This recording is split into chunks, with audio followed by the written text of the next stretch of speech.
नमस्कार दोस्तों, मैं जितेश कौशिक एक बार फिर स्वागत करता हूं आपके अपने YouTube channel public reaction TV पर। तो कैसे आप सभी, उम्मीद करता हूं बढ़िया ही होंगे। दोस्तों, हर छोटी बड़ी खबरें व ताज़ा खबरें सबसे पहले पाने के लिए अभी सब्सक्राइब करके जुड़ जाए आपके अपने YouTube channel public reaction TV पर। साथ ही घंटे का बटन अवश्य दबा लें, जिससे कि हमारी हर एक नई वीडियो का नोटिफिकेशन सबसे पहले आ सके आपके पास। जी हाँ दोस्तों, क्योंकि आप देख रहे हैं उभरता हुआ न्यूज़ चैनल। तो चलिए चलते हैं अपनी खबरों पर। आज 11 फरवरी 2023 दिन शनिवार। आइए सबसे पहले एक नजर डाल लेते हैं दिन भर की सुर्खियों पर। हरियाणा में मौसम विभाग की ओर से लेटेस्ट अपडेट आई है, जानेंगे मौसम विभाग का ताजा हाल। हरियाणा के स्टूडेंट को सरकार का बड़ा झटका, स्कूल में जमा कराने होंगे टैबलेट। शिक्षा विभाग ने इन छात्रों के लिए जारी किए ऑर्डर। फतेहाबाद के गांव में मृत्यु भोज पर पाबंदी, शराब बिक्री पर भी पूरी तरह से लगाई गई रोक। हरियाणा में सरकारी भर्ती की उम्र रहेगी 18 साल। सरकार ने ग्रुप सी और ग्रुप डी के लिए 17 साल वाले पदों की मांग ठुकराई। हरियाणा के अस्पतालों में ड्रेस कोड नियम हुए लागू। हरियाणा के जींद में लोगों की पढ़ाई में रुचि रखने वाले विद्यार्थियों के लिए अच्छी खबर। हरियाणा में बंद हुए 292 सरकारी स्कूल। राज्यसभा में खुलासे के बाद शिक्षा मंत्री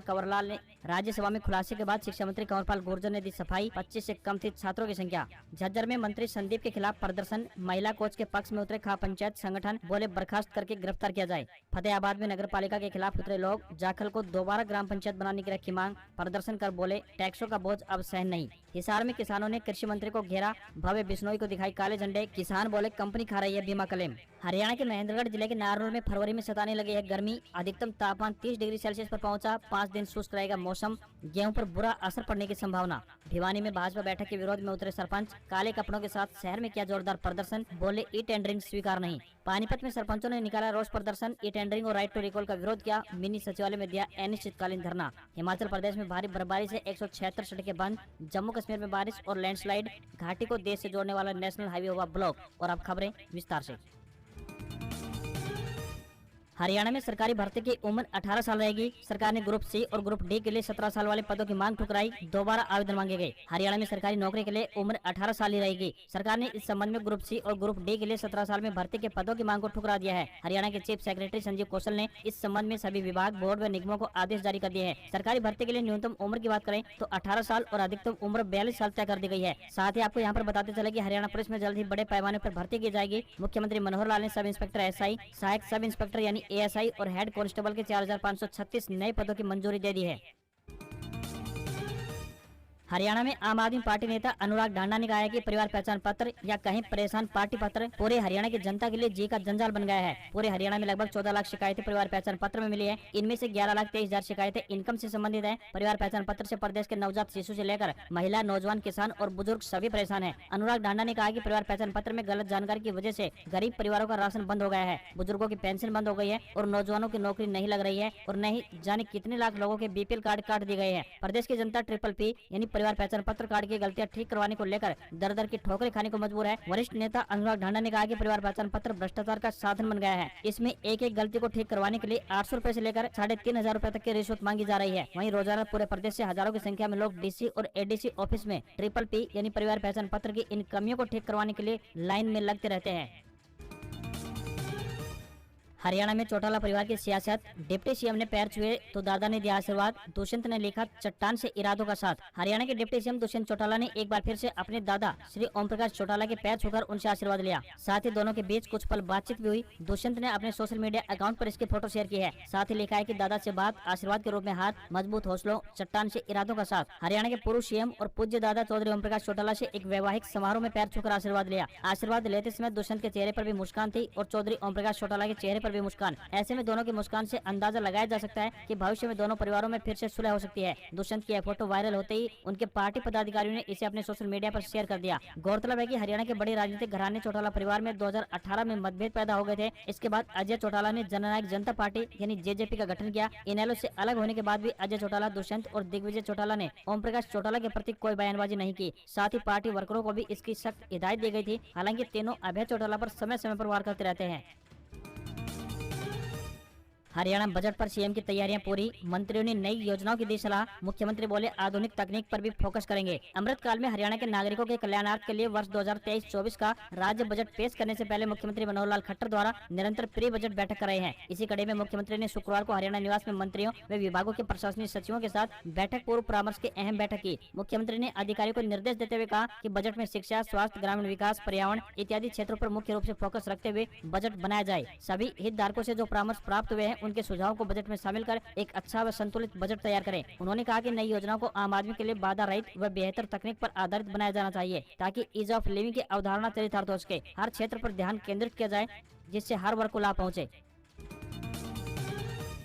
हरियाणा के स्टूडेंट्स को सरकार का झटका, स्कूल में जमा कराने होंगे टैबलेट। शिक्षा विभाग ने 10वीं के छात्रों के लिए जारी किया ऑर्डर। हरियाणा के सरकारी स्कूलों में पढ़ने वाले 10वीं व 12वीं के स्टूडेंट को सरकार ने बड़ा झटका दिया है। स्टूडेंट्स को बोर्ड परीक्षा के बाद टैबलेट स्कूल में जमा कराने के निर्देश जारी कर दिए हैं। शिक्षा विभाग ने इसको लेकर स्टूडेंट्स के लिए दिशा निर्देश यानी SOP जारी किए हैं। 10वीं के सरकारी हाई स्कूल में पढ़ने वाले स्टूडेंट्स के साथ ही स्कूलों को भी इस SOP का पालन करना होगा। हरियाणा शिक्षा विभाग की ओर से सभी जिला शिक्षा अधिकारियों को इस आशय का पत्र जारी कर दिया गया है। शिक्षा विभाग की SOP के अनुसार यह व्यवस्था उन स्टूडेंट्स पर लागू होगी जो हाई स्कूल या फिर उच्च विद्यालय में 10वीं में पढ़ते हैं। यदि उन्हें वर्तमान स्कूल से किसी अन्य स्कूल में जाना है या फिर इसी तरह 12वीं में पढ़ने वाले स्टूडेंट्स भी वार्षिक परीक्षा पास करने के उपरांत स्कूल छोड़कर चले जाएंगे। स्टूडेंट्स को अपनी बोर्ड परीक्षा के रोल नंबर लेने वाले दिन ही स्कूल में अपना टैबलेट, चार्जर, सिम और टैबलेट के साथ मिला हुआ सारा सामान जमा कराना होगा। टैबलेट जमा करवाए बिना किसी भी स्टूडेंट्स को किसी भी स्थिति में रोल नंबर जारी नहीं किया जाएगा।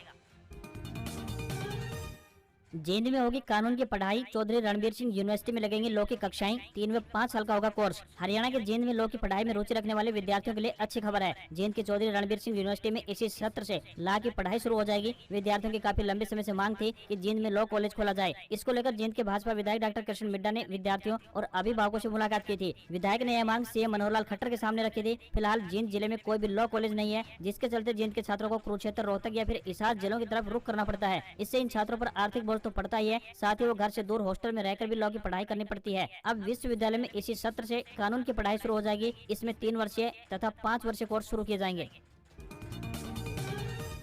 हरियाणा के CM मनोहर लाल को बड़ी राहत। हाईकोर्ट ने चुनाव में गड़बड़ी की पिटीशन खारिज की। विपक्षी उम्मीदवार ने दायर की थी याचिका। हरियाणा के मुख्यमंत्री मनोहर लाल खट्टर को पंजाब हरियाणा हाईकोर्ट ने बड़ी राहत दी है। साल 2019 में उनके विधानसभा चुनाव को रद्द करने की याचिका कोर्ट ने खारिज कर दी है। यह याचिका उनके खिलाफ चुनाव लड़ने वाले आजाद प्रत्याशी रमेश खत्री ने डाली थी। याचिका में आरोप लगाए गए थे कि मुख्यमंत्री ने चुनाव में प्रशासनिक अमले का दुरुपयोग किया है। 2019 में चुनाव के दौरान रमेश खत्री ने मुख्यमंत्री मनोहर लाल खट्टर पर सत्ता के प्रभाव में वोटिंग के दौरान गड़बड़ी किए जाने के आरोप लगाए थे। साथ ही हाईकोर्ट से इस चुनाव को अवैध मानकर रद्द किए जाने की मांग याचिका में की गई थी। हाईकोर्ट ने केस से जुड़े सभी तथ्यों की जांच पड़ताल के बाद याचिका को खारिज कर दिया। कोर्ट की ओर से कहा गया कि याचिका द्वारा जो भी सबूत पेश किए गए हैं वह आरोपों की पुष्टि नहीं कर पाए।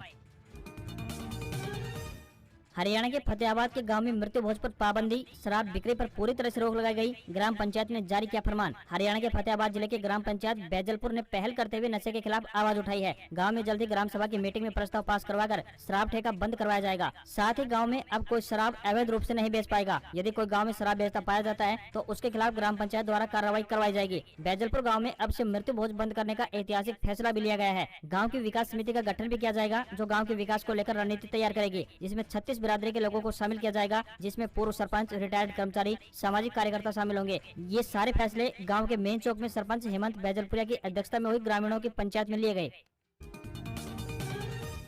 पानीपत के हेड कांस्टेबल की जमानत याचिका खारिज। जहां की DSP को दी थी चेतावनी, उसी जेल में अब आशीष 14 दिन के लिए बना हवालाती। हरियाणा के पानीपत में पुलिस के चर्चित हेड कांस्टेबल आशीष कुमार की जमानत याचिका को कोर्ट ने खारिज करते हुए 14 दिन की न्यायिक हिरासत में भेज दिया है। आशीष अब उसी जेल में हवालाती हो गए हैं जहाँ की DSP जोगिंदर देसवाल को करीब 1 महीने पहले उसने फोन पर धमकाया था कि गलत काम करने पर आप उसी जेल के कैदी बन जाओगे जहाँ के जेलर हो। गुरुवार को पुलिस ने उसे गिरफ्तार किया था। उसे गुरुवार को कोर्ट में पेश किया गया, जहाँ से उसे 1 दिन की न्यायिक हिरासत में जेल भेज दिया गया। आशीष अब 9 फरवरी से अगले 14 दिन के लिए न्यायिक हिरासत में जेल में रहेगा। इसके बाद फिर जमानत याचिका पर सुनवाई होगी। बता दें कि आशीष ने गुरुवार दोपहर 12 बजे खुद गिरफ्तारी देने के लिए SP कार्यालय जाना था। इससे पहले ही सुबह 10 बजे दोनों थानों की पुलिस ने एकाएक पुलिस लाइन में स्थित उसके सरकारी क्वार्टर में दबिश दी और उसे आर्धनग्न हालत में गिरफ्तार कर लिया गया था। इस पूरे प्रकरण पर SP शशांक कुमार सावंत ने कहा कि आशीष ने जिन 3 ड्राइवरों से ASI द्वारा रिश्वत ले जाने की बात कहते हुए स्टिंग किया था, दरअसल वह फेक कार्रवाई थी, क्योंकि उन तीनों ड्राइवरों ने कोर्ट में 164 CRPC के बयानों में उनसे पैसे लिए जाने की बात को साफ इनकार कर दिया है। इसके अलावा आशीष को अपना पक्ष रखने के लिए भी कहा गया था, मगर उसने पक्ष नहीं रखा। साथ ही पुलिस ने उसका मोबाइल भी कब्जे में ले लिया है, जिसकी जांच चल रही है। उसके साथ इस मामले में शामिल हर शख्स पर कार्रवाई होगी।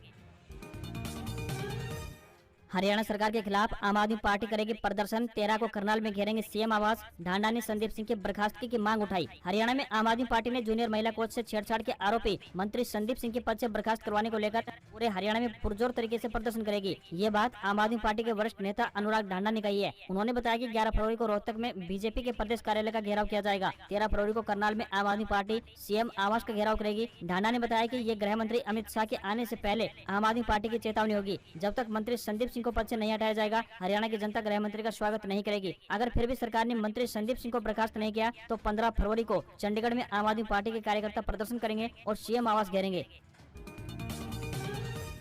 एचपीएस से जॉब्स अपडेट, युवाओं के लिए निकले 95 पदों पर भर्ती, जानिए कब से शुरू होंगे आवेदन। हरियाणा लोक सेवा आयोग यानी एचपीएससी की तरफ से विभिन्न पदों पर भर्ती के लिए आवेदन आमंत्रित किए गए हैं। यदि आप भी इन पदों के लिए इच्छुक हैं तो अपने आवेदन भेज सकते हैं। आपको बता दें कि भर्तियां परमानेंट आधार पर की जाएंगी। इन पदों के लिए आपको ऑनलाइन माध्यम से अप्लाई करना होगा। आवेदन करने की शुरू तिथि की बात करें तो 16 फरवरी 2023 है। आवेदन करने की अंतिम तिथि 12 मार्च 2023 तक रहेगी। इन पदों पर आवेदन भेजने वाले उम्मीदवार किसी भी क्षेत्र से स्नातक यानी ग्रेजुएशन पास होने चाहिए। न्यूनतम आयु की बात करें तो 21 वर्ष और अधिकतम आयु विभिन्न पोस्टों के लिए 27 साल से लेकर 42 साल तक रहेगी। इन पदों के लिए उम्मीदवार को ऑनलाइन आवेदन करने होंगे। आपको यहाँ पर दोबारा से बताते चलें कि फॉर्म 16 फरवरी 2023 से स्टार्ट होंगे। मौसम विभाग के अनुसार हरियाणा में दिन में धूप निकलने से लोगों को दिन में ठंड से राहत मिलती रहेगी। हालांकि प्रदेश में सुबह और शाम ठंड का असर बना रहेगा। मौसम विभाग ने राज्य में 18 फरवरी को आसमान में आंशिक रूप से बादल छाए रहने और 21 फरवरी को घने बादल छाए रहने का अनुमान जताया है। महीने के अंतिम सप्ताह में भी बादल छाए रहेंगे, जिससे तापमान में गिरावट आएगी। 19 फरवरी को हरियाणा में तापमान 35 डिग्री सेल्सियस तक पहुँचने का अनुमान जताया गया है। साथ ही हरियाणा राज्य में मौसम आमतौर पर 13 फरवरी तक परिवर्तनशील रहने की संभावना बन रही है। इसी दौरान पश्चिमी विक्षोभ के आंशिक प्रभाव से 12 फरवरी तक राज्य में ज्यादातर क्षेत्रों में आंशिक बादलवाई रहने की संभावना है। जलवायु परिवर्तन का असर साफ तौर पर दिखाई देने लगा है। मौसमी चक्र में बदलाव देखने को मिल रहा है। जलवायु परिवर्तन के प्रभाव से पूरे विश्व के मौसम में उथल पुथल मची हुई है। मानसून के दौरान देश में वर्षा अनियमित हो रही है। कहीं सूखा तो कहीं बाढ़ जैसे हालात बन जाते हैं। पहाड़ों पर किसी महीने बिल्कुल बर्फबारी नहीं होती तो किसी दिन भारी हिमपात देखने को मिलता है। साथ ही कोल्ड वेव और हीट वेव भी बढ़ रही है। बादल फटने की घटनाओं के साथ साथ समुद्री तूफान भी उग्र होते जा रहे हैं तथा समुद्र का स्तर भी बढ़ रहा है। ग्लेशियर पिघल रहे हैं तथा विश्व गर्म हो रहा है। समय रहते मानव प्रकृति से खिलवाड़ करना नहीं छोड़ेगा तो स्वयं मानव अपने अमानवीय कृत्यों को नहीं रोकेंगे तो global warming green house effect से आने वाले समय में इस पृथ्वी से जल, जमीन, जंगल और जीवों और स्वयं मानव जीवन का अस्तित्व समाप्त हो जाएगा। अभी फरवरी के केवल 10 दिन शेष हैं। अभी से धीरे धीरे संपूर्ण इलाके में तापमान में बढ़ोतरी दर्ज की जा रही है।